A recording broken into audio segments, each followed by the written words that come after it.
Dice Isaías 1, versículos 11 al 20, ¿para qué me sirve, dice Jehová, la multitud de vuestros sacrificios? Hastiado estoy de holocaustos de carneros y de cebo de animales gordos. No quiero sangre de bueyes, ni de ovejas, ni de machos cabríos.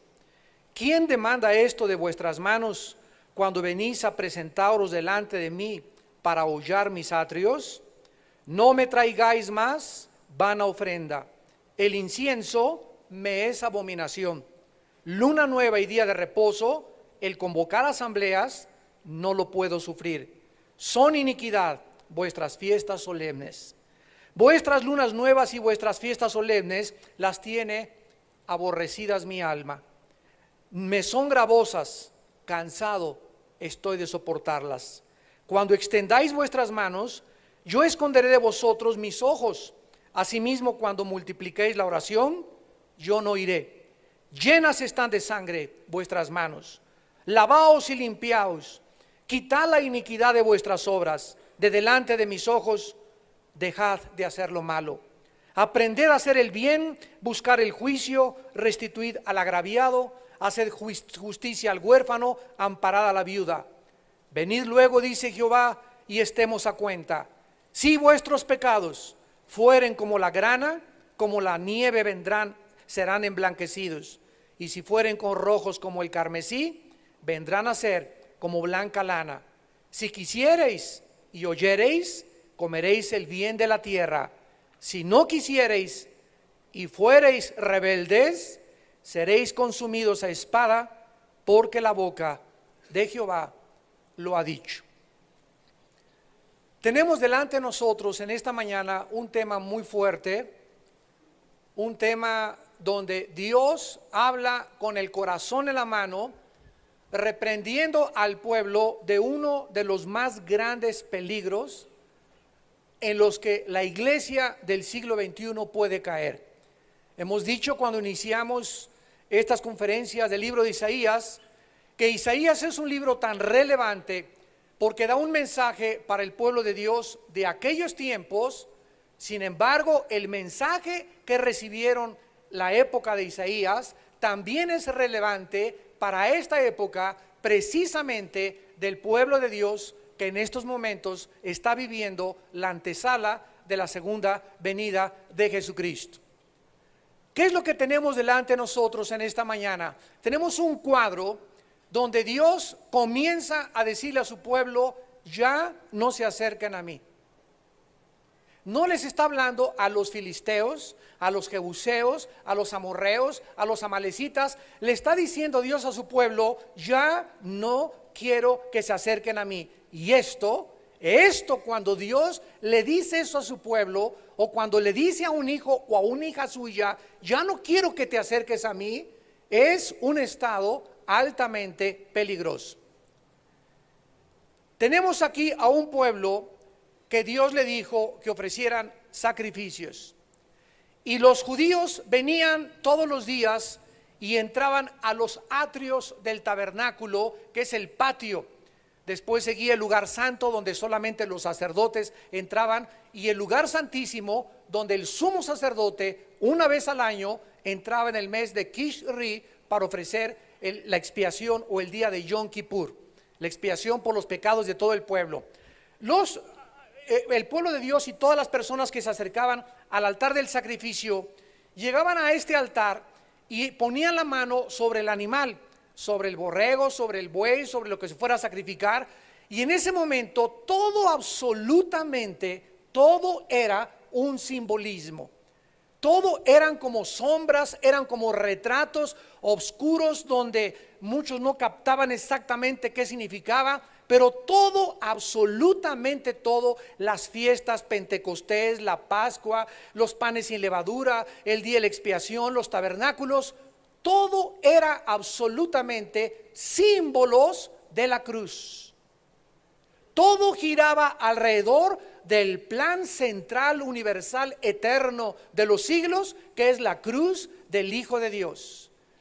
Y estos hombres que se acercaban, y mujeres con sus familias al altar del sacrificio, comenzaron a traer los sacrificios para que comenzaran ellos a entender cuál era la forma en la que Dios demanda desde el cielo en que los seres humanos nos acerquemos a Él.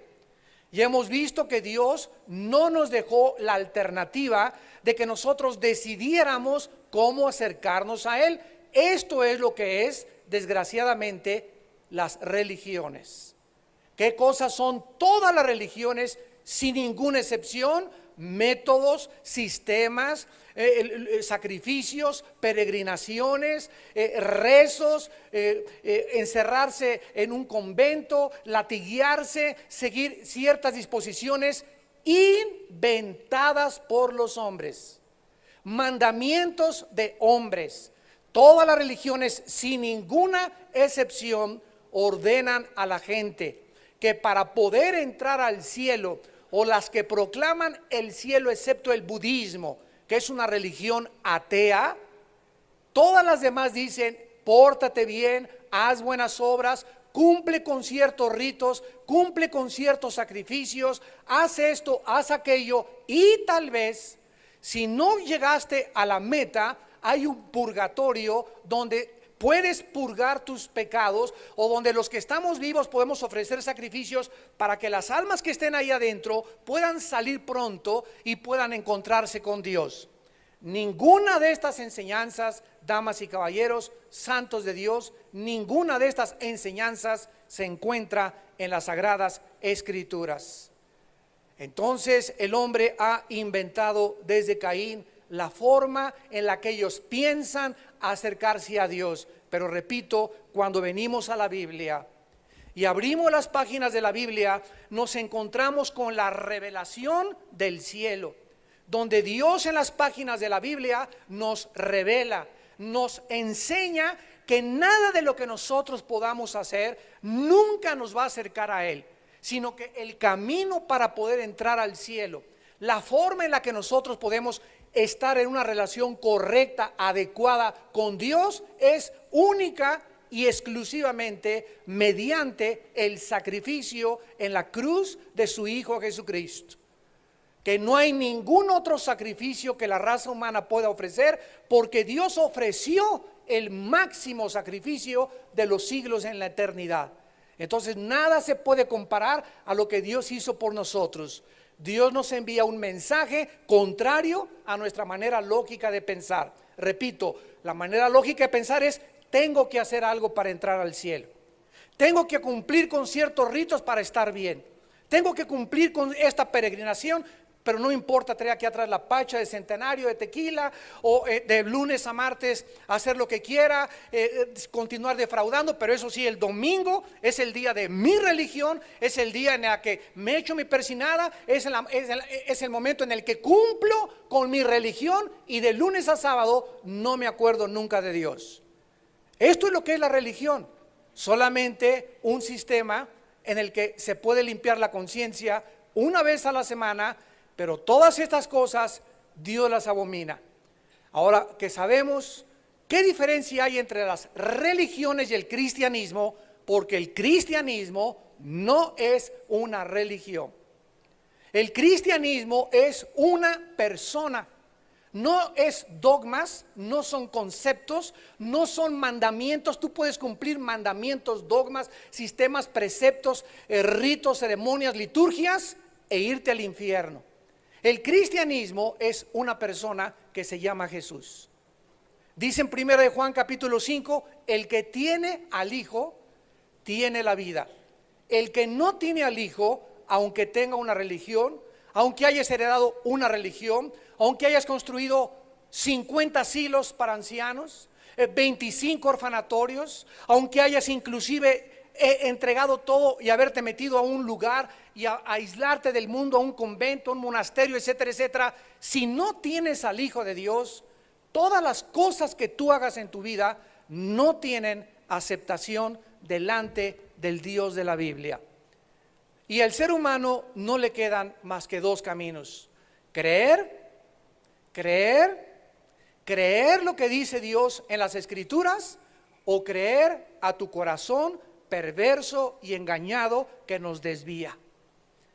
Así que no hay más que dos caminos: o aceptamos lo que Dios dice y nos sometemos a sus preceptos y comenzamos a entrar en el camino que se llama en la Biblia de la bendición, y como comenzamos a comprobar que es verdad, como dice la Biblia, con el temor de Jehová el hombre vivirá lleno de reposo, lleno de tranquilidad, lleno de satisfacción, y no es para mal, no será visitado del mal.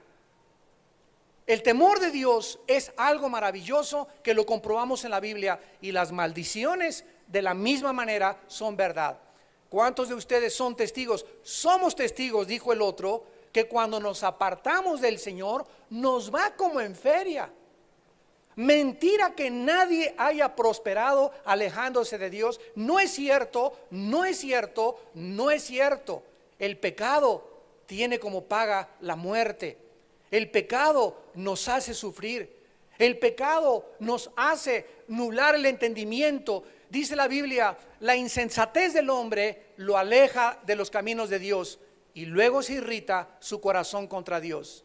Yo, toda la gente, amigos, ex hermanos que me encuentro tirados a un lado del camino, hablan contra Dios, están amargados contra Dios, critican contra Dios, cuando ellos mismos fueron los que, por haberse alejado de Dios, les fue como les fue. Así que nunca podemos jamás hacer nada lejos de la presencia de Dios. Vayamos a Isaías capítulo 29, donde el profeta les comienza a profetizar más adelante las mismas circunstancias que iban a venir en el futuro, y que a continuación las veremos de los labios del Señor Jesucristo. Dice en Isaías capítulo 29, versículos del 10 al 13: porque Jehová derramó sobre vosotros espíritu de sueño, y cerró los ojos de vuestros profetas, y puso velo sobre las cabezas de vuestros videntes.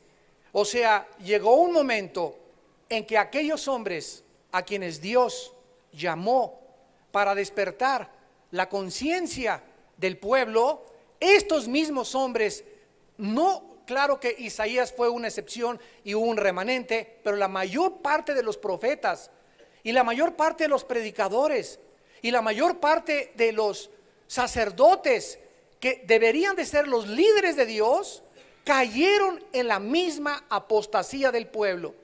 Comenzaron a predicar lo que al pueblo le gustaba oír. Comenzaron a predicar aquellas cosas que solamente dormían al pueblo. ¿Y qué hizo Dios? Dios les cegó el entendimiento. Dios les puso un velo para que ya no pudieran ver la visión ni la revelación de Dios, y le hablaran al pueblo mentiras, y el pueblo creyera las mentiras de los falsos profetas. Dice el versículo 11: o será toda visión como palabra del libro sellado, el cual si dieren al que sabe leer y le dijeren, lee ahora esto, él dirá, no puedo porque está sellado. Ahora los profetas, los sacerdotes, los predicadores iban a venir a la Biblia y no la iban a entender. Y como no la iban a entender, ellos iban a inventar su propia interpretación de la Biblia. Como dice segunda de Pedro, los indoctos y los inconstantes tuercen para su propia perdición. Y cuando tú te alejas de Dios y cuando tú te endureces en los caminos de Dios, seguramente, escúchame, vas a caer en manos de falsos profetas. Vas a comenzar a creerles a falsos predicadores. No vas a discernir ya no vas a distinguir entre la verdad y entre el error, entre lo blanco y entre lo negro. ¿Por qué? Porque tienes una vela en tu entendimiento, porque el que te está predicando a la mente, al alma y no al espíritu, y porque Dios ha hecho a través de esto un juicio para su propio pueblo. Y dice el versículo 12: y si diere el libro al que no sabe leer, diciéndole, lee ahora esto, él dirá, no sé leer. Dice pues el Señor, porque este pueblo se acerca a mí con su boca y con sus labios me honra, pero su corazón está lejos de mí, y su temor de mí no es más que un mandamiento de hombres que les ha sido enseñado. ¿Cuál es la razón por la cual comenzamos a ver distorsionado? ¿Cuál es la razón por la cual comenzamos ya a perder la capacidad de distinguir y de discernir? Cuando en nuestro corazón, cuando nuestra actitud interna de nuestra vida ya no es lo que Dios anhela que sea. Y amarás a Dios con todo tu corazón y con toda tu alma y con todas tus fuerzas, y a tu prójimo como a ti mismo. Y este fue el hoyo y la trampa donde cayó el pueblo de Dios en el Antiguo Testamento. Vayamos al Evangelio de Mateo, capítulo 7. Y cuando Cristo hace su aparición en este escenario mundial, veamos de qué forma Cristo repite las palabras de los profetas, de los verdaderos profetas, y la condición del pueblo de Dios. Dice Mateo 7, 21 y 22. No todo el que me dice Señor, Señor, entrará en el reino de los cielos. Aquí está la primera advertencia del Hijo de Dios. No basta que digas soy cristiano. No basta que le digas Señor ayúdame, Señor sáname, Señor saca los demonios de mi hijo, Señor no basta eso. Sino el que hace la voluntad de Dios.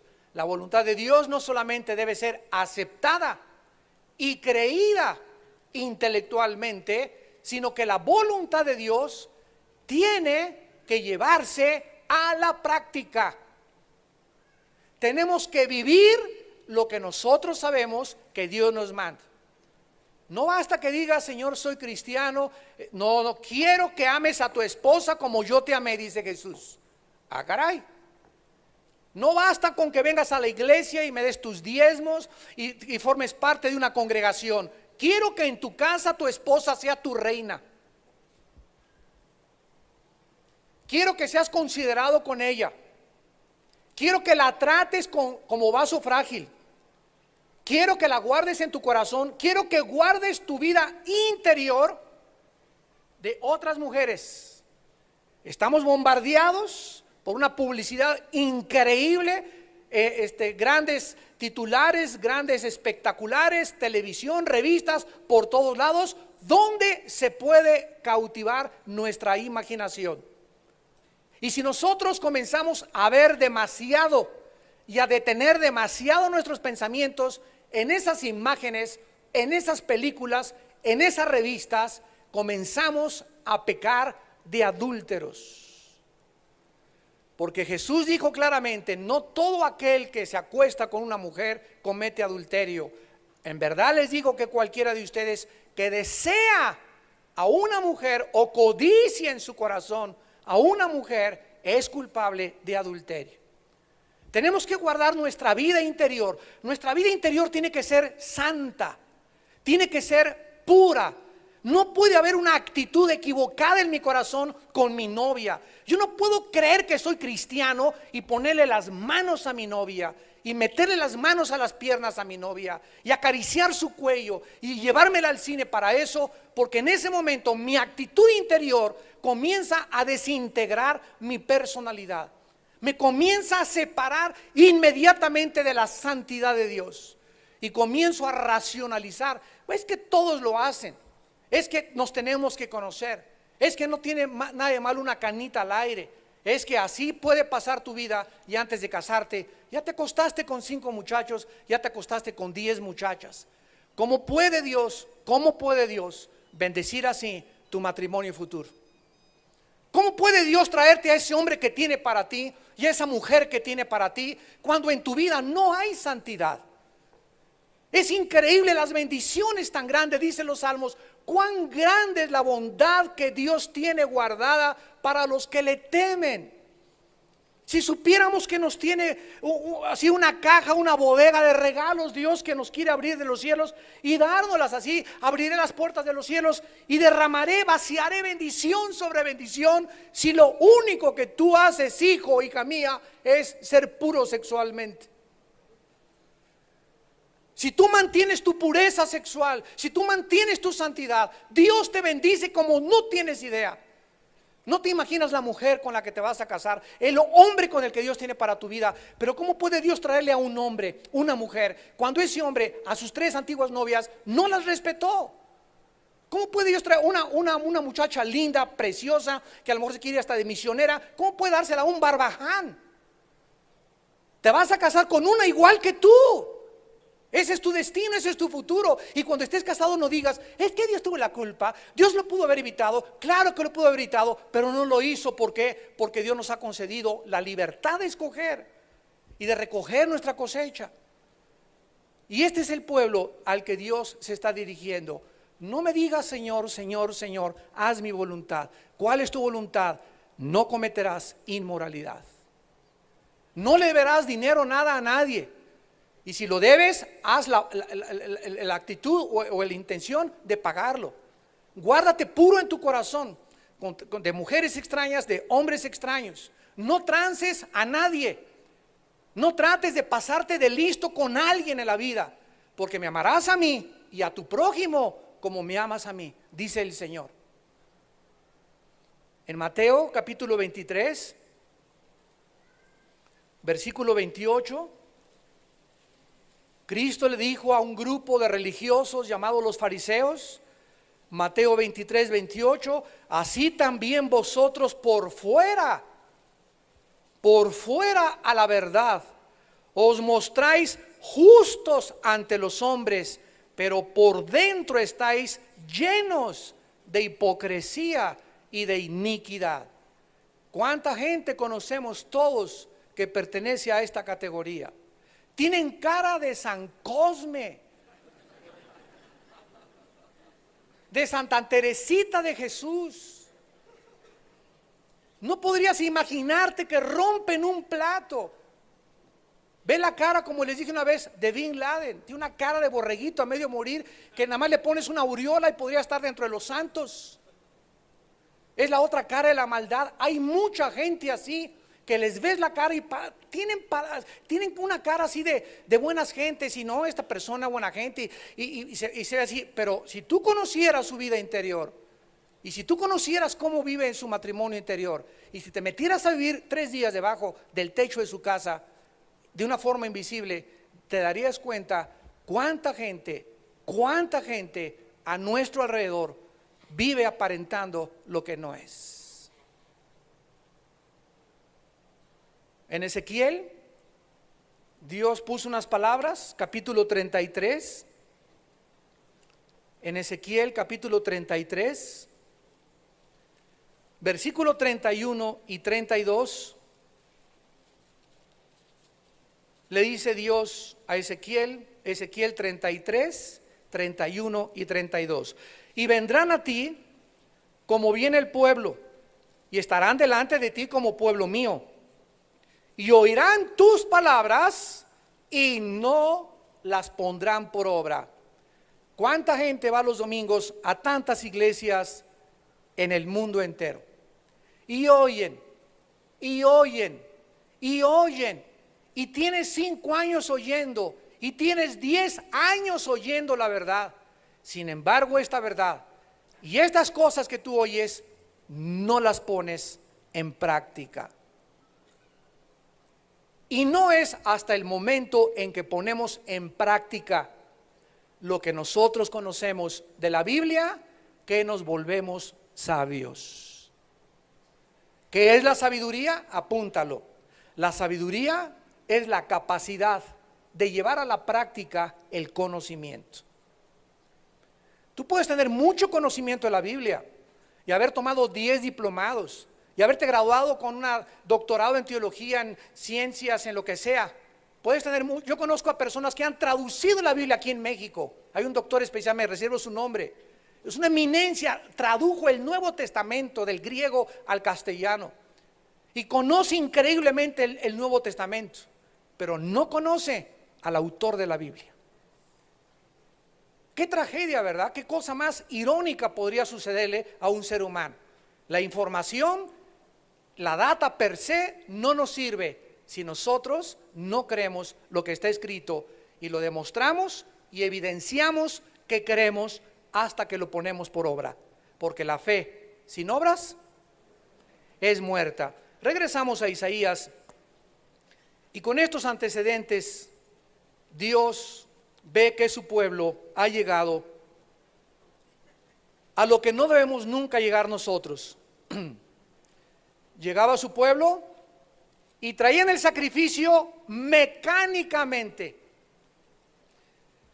Se acercaban a Dios, aquí está el sacrificio, aquí está el chivo, el nombre del Padre, Hijo y Espíritu lo comíamos, amén.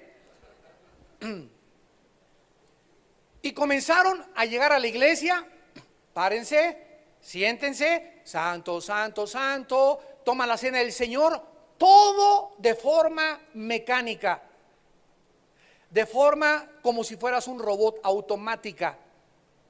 Pero en tu corazón, cuando vienes a la iglesia, no vienes verdaderamente a alabar a Dios, a sentir a Dios.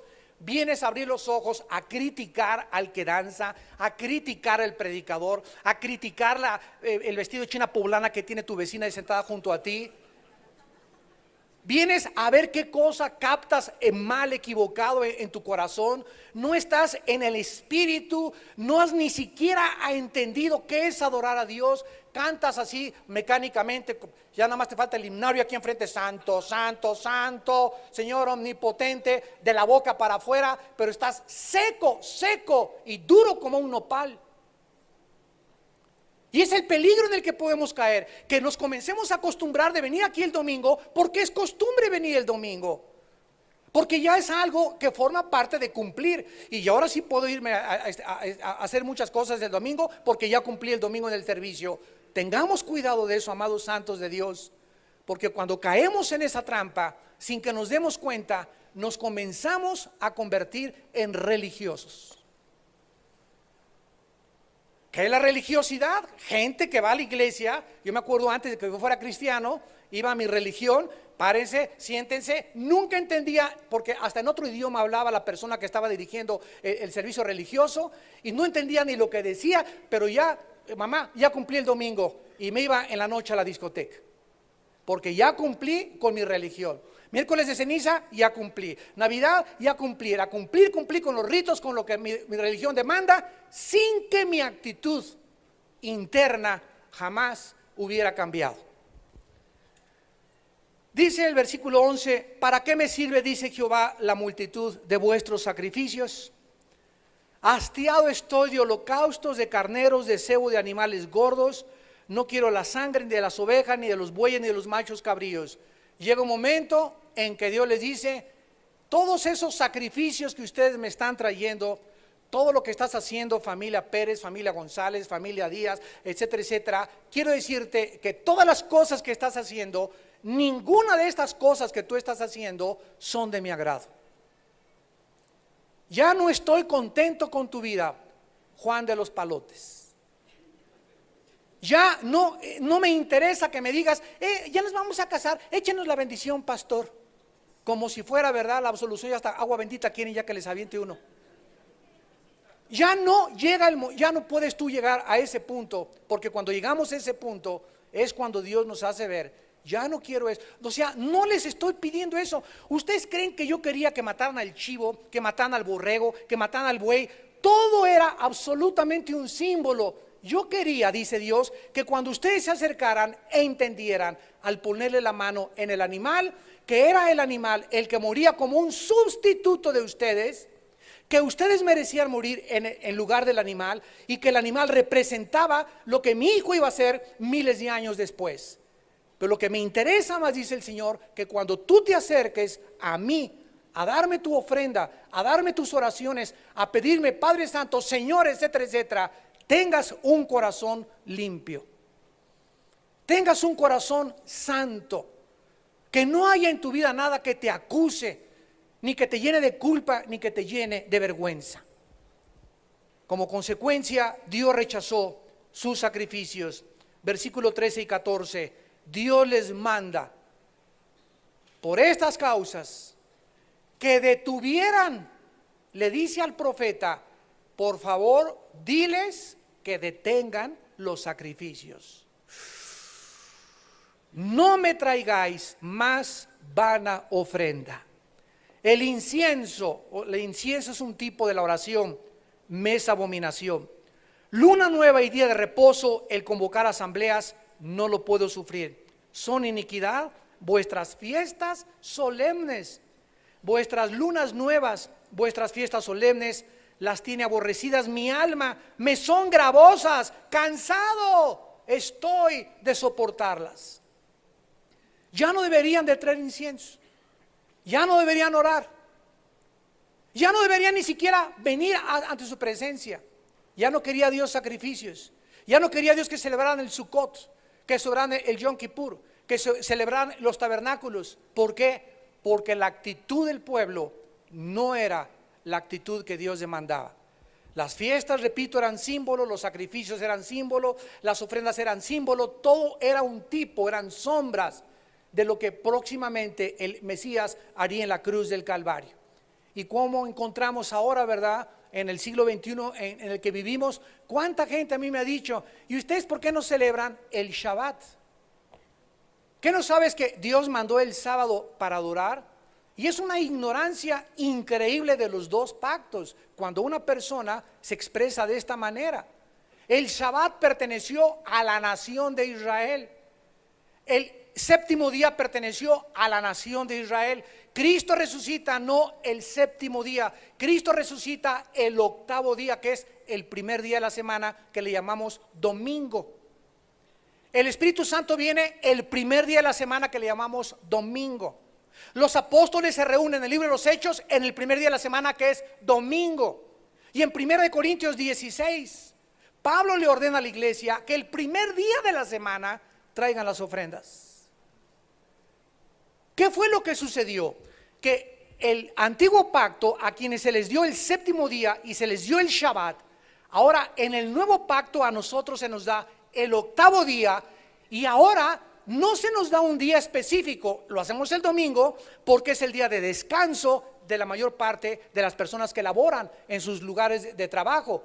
Pero ahora el lunes, el martes, el miércoles, el jueves, el viernes, el sábado y el domingo son para nosotros Shabbat, que significa descanso, reposo, porque el que ha descansado de sus obras, el que ha entrado en la fe, Hebreos 4, ha descansado de sus obras. Vengan a mí, dijo Cristo, los que están cargados y trabajados, y yo les daré el Shabbat, yo les daré el descanso. Al ir a Jesús, mi alma encontró descanso. Ya no tengo que cumplir ritualísticamente con un día. Ahora mi descanso es interno, no es ir a una iglesia, a una sinagoga y encontrar descanso físico externo. El descanso ahora es espiritual. Tú puedes no celebrar la Navidad, puedes celebrar el Shabbat, puedes cumplir las fiestas, puedes hacer lo que tú quieras, pero si tu actitud en tu corazón no es la correcta, el reino de Dios no consiste en comida ni en bebidas, ya ni en fiestas, sino en gozo y paz en el Espíritu Santo. Miren lo que enseña Pablo en el capítulo 4 del libro de las Gálatas en el Nuevo Pacto. Gálatas capítulo 4. Oh Dios, abre el entendimiento de tu pueblo. Ábreles el entendimiento, Señor. Gálatas capítulo 4, versículos 10 y 11. Pablo se está dirigiendo a una iglesia que cayó en lo mismo. Toda la carta a los Gálatas era una iglesia, la de Galacia, legalistas, que se infiltraron en la iglesia maestros judaizantes legalistas y comenzaron a obligar a la iglesia y enseñarles a los de la iglesia: no, ustedes tienen que seguir cumpliendo el Shabbat, ustedes tienen que seguir cumpliendo las lunas nuevas, ustedes tienen que seguir guardando las fiestas solemnes, ustedes tienen que hacer esto. Y Pablo les escribe: guardáis los días, los meses, los tiempos y los años. Me temo de vosotros que haya trabajado en vano con vosotros. Dice Pablo: temo en mi corazón que mis enseñanzas de la gracia, ya no estamos bajo la ley, haya sido en vano con ustedes. ¿Por qué quieren regresar otra vez a tratar de agradar a Dios? Guardando ciertas fiestas, no comiendo ciertos alimentos, haciendo esto o aquello, cuando Dios demanda de nosotros santidad, misericordia, justicia y juicio y pureza sexual. Todo lo demás es absolutamente secundario. Ahí el hermano lo vi el sábado en la comida que se tomó una copa de vino y yo pura Coca-Cola. Bueno, si vamos con un nutriólogo, ¿sabes una cosa? Es más dañina una Coca-Cola que una copa de vino tinto. Si comenzamos por la salud, es 1000 veces peor una Coca-Cola por la cantidad grandísima que tiene de azúcares. Pero comenzamos a juzgar a la gente y el hermano en la barbacoa se echó una negra modelo. Y el hermano puso su árbol de Navidad el 24 de diciembre. Y nos convertimos en religiosos y en jueces y en fariseos. Y comenzamos a poner el dedo y no nos acordamos que cuando apuntamos un dedo, hay 3 dedos apuntando hacia nosotros. Y comenzamos a creer que porque el hermano tomó vino y yo no tomé vino, y el hermano se echó una cerveza y yo no me eché una cerveza, yo soy mejor que él. Él puso árbol de Navidad y yo no puse, soy más santo delante de Dios. Yo Coca-Cola, no pongo árbol de Navidad, no tomo más que agua de horchata.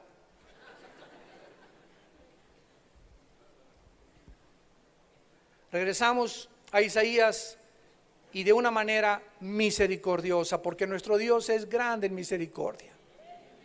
Nuevas son cada mañana sus misericordias. Miren ustedes, amados, me hace llorar esto, de que Dios al ver a su pueblo como está, tal vez tú que me estás oyendo, ustedes que nos están viendo por la televisión, algunos de ustedes se encuentran en esta situación alejados de Dios. Van a la iglesia de una forma ritualista, de una forma mecánica, son criticones, viven amargados, etcétera, etcétera. Pero en medio de esta advertencia, en medio de esta segunda acusación que Dios les hace, miren ustedes cómo Dios les hace una asombrosa proposición de perdón. Versículo 16. Lávense y quiten la iniquidad de vuestras obras de delante de mis ojos. Dejen de hacer lo malo.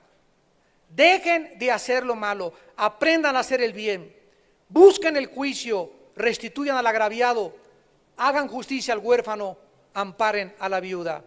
Para ser limpiados, 3 condiciones les pone Dios, que son las mismas para ti, amada ovejita de Dios, que te encuentras lastimada, que te brincaste las trancas de Dios, que tal vez caíste en pecado. ¿Sabes una cosa? Tú eres hijo de Dios, tú eres hija de Dios. Y no importa lo profundo que hayas caído, Dios te sigue amando.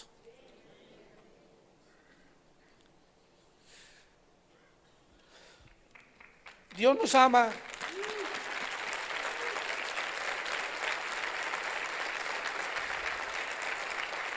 Dios nos ama con amor eterno. No nos deja ni nunca nos dejará.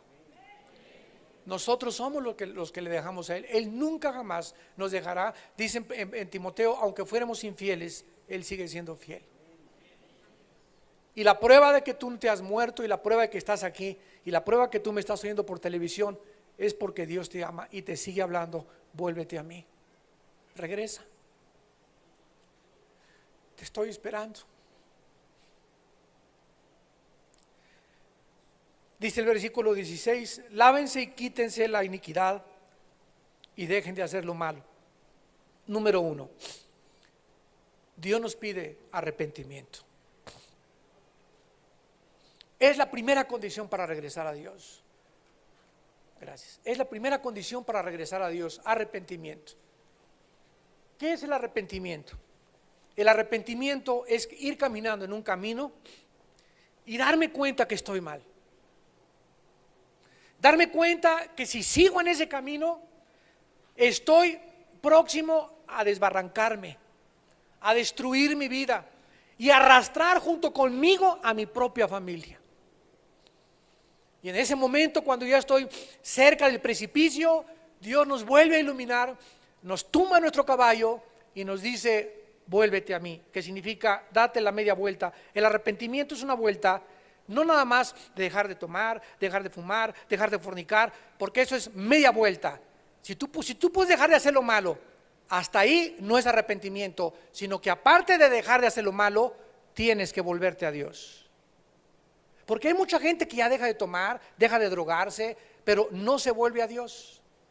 Y el arrepentimiento involucra una vuelta total de 180 grados en dirección contraria a la dirección que llevábamos y que es Dios.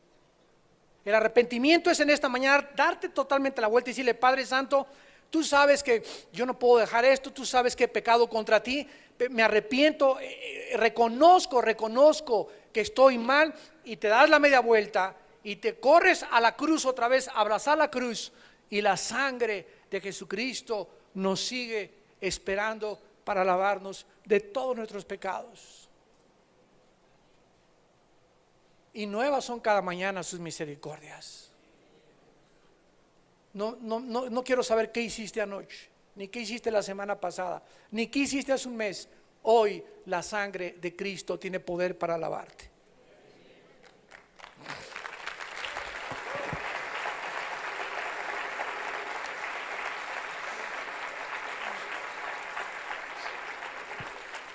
En segundo lugar, deberían de venir al Señor. Dice el versículo 18: vengan luego, dice Jehová, y estemos a cuenta.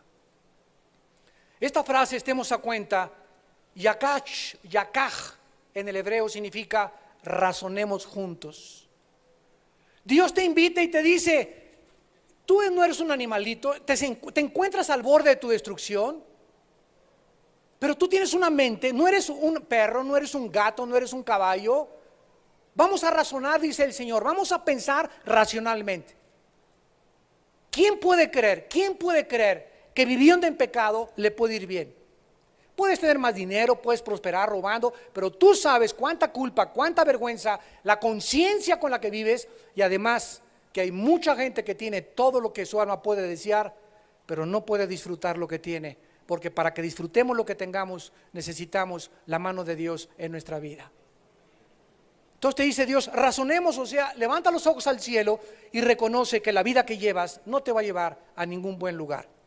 Eso es razonar, y estemos a cuenta, dice el Señor. Pero Señor, es que tú no sabes que aborté. No me importa que tus pecados sean como la grana, no me importa que sean como el carbón, es la voz del cielo. Pero tú no sabes que anoche enterré a mi abuelita en el jardín. Tú no sabes que acabo de abandonar a mi esposa por un amante.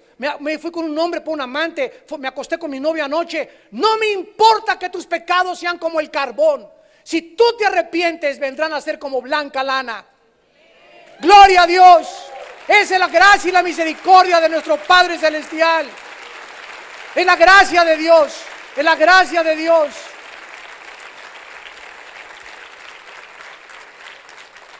Y si fueren como el carmesí, vendrán a ser como blanca lana. Y finalmente Isaías les advierte, después de anunciarles sus pecados y advertirles de sus pecados y decirles: no los he abandonado, aún en la condición en la que te encuentras, te vuelvo a llamar, vuélvete a mí. Les hace dos veredictos posibles. Si querían ser limpiados y obedecer a Dios, serían recompensados. Versículo 19: si quisiereis y oyereis, comeréis el bien de la tierra. Volverás a disfrutar tus alimentos, volverás a disfrutar tu matrimonio, volverás a disfrutar a tus hijos, volverás a disfrutar de tu trabajo, volverás a disfrutar tus vacaciones en Cancún o en Chapultepec, volverás a disfrutar tus totopitos con frijoles, volverás a disfrutar tu bochito. Puedes disfrutar todo absolutamente en la vida con la mano de Dios sobre tu vida. Y fíjate lo que dice la Biblia: si tú quieres. Dios no nos va a obligar a ninguno de nosotros a volvernos a Él. Si tú quieres, esto es lo que te ofrezco, dice el Señor. Pero si tú continúas en tus malos caminos, dice el versículo 20, si no quieres y eres rebelde, terco, déjame vivir mi vida, yo quiero escribir mis mandamientos, yo tal vez me la libre y después de pecar me la saque, seréis consumidos a espada. Esto significa que el pecado es autodestructivo. No significa que Dios va a mandar un rayo y te va a matar. Significa que esa vida mala en la que tú vas y en la que tú sigues, tarde o temprano acabarás en la barranca, acabarás en el precipicio, destruirás tu salud, destruirás tu mente, destruirás tu familia, destruirás a tus amigos, y tarde o temprano tus pecados te alcanzarán, porque nuestros pecados nos alcanzan tarde o temprano. Y todo lo que sembraste, todo lo que hemos sembrado, lo tenemos algún día que recoger. El juicio inevitable de Dios caería sobre sus vidas, porque la paga del pecado es la muerte, pero el regalo de Dios es vida eterna en Cristo Jesús.